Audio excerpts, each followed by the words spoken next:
up anywhere, including right here at the airport, where Uber drivers are being told to have riders actually sit in the front seat so they can avoid detection. That's because the county is issuing fines, but despite the dozens they've already issued, it's done little to stop Uber.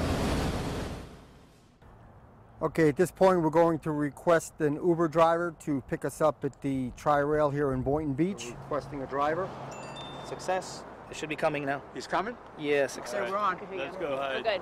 You're undercover with Palm Beach County investigators. All right, guys, arriving now. To expose a company trying to operate under the radar. And they all know that what they're doing is illegal. I guess you got lost, huh? But drivers aren't happy. Investigators like Joe Santiago are trying to put the brakes on Uber. You work for Uber, but unfortunately, Uber is not licensed in Palm Beach County. Santiago is a former New York City cop. We have to issue you citations also. We have to know who's driving the car. Uber says it does background checks, but the county says that's not enough. We have 600 companies already licensed here in Palm Beach County.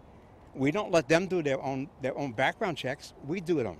And as far as you go, we have to be the one to do background checks on each individual driver, not the company. Safety checks on the car are also not up to county standards. And then there are the insurance issues. They have to operate within the law, which they are refusing to do so far. A big disadvantage to licensed drivers now taking a back seat to Uber. We don't have no more business. Joe Beer says his 20 rides have dropped to just 3 a day. We did not expect that.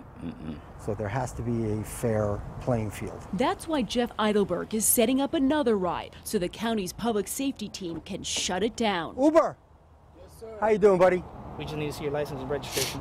Dario Camille says he's not doing anything wrong, but he still didn't like us being along for the ride. Tell him to turn his camera off for me. But our cameras kept rolling, and Dario actually gave me the scoop. Do you think it's unfair, though, for taxi drivers? That's their own problem. That's not my problem. They're making money to pay their bills. I'm making money to pay my bills. Big money, like how much? Let me show you. Hold on.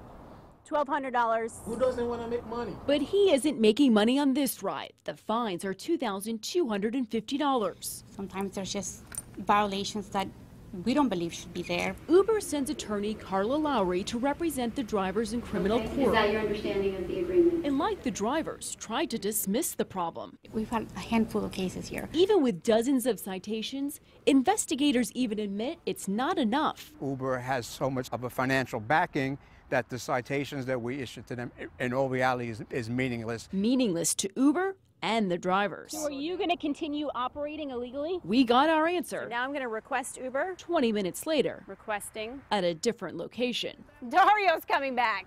So these guys are so hard up for money. Dario, who we just met at the Tri-Rail station, is actually coming here. So Dario wouldn't catch on. Here he comes. I put on a cap. Let's see if we can get Dario twice today breaking the law.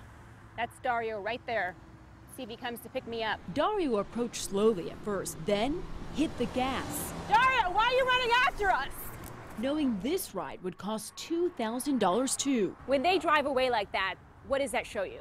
That shows that there is a complete disregard for all of our rules. Rules Dario knows all about. He followed them for the last 2 years, but stopped when his county permit expired 3 months ago. Next time around, maybe we'll have the police with us when we do it, and maybe we'll be able to impound his car. Uber says these things are an abuse of power and a deliberate attempt to protect an entrenched society. Tomorrow, the county is going to be bringing Uber to the table if they show up, also the taxi drivers and the limo companies to try to talk about some solutions to this, and we'll be there. I'm Consumer Watchdog Jen Strathman, fighting for you.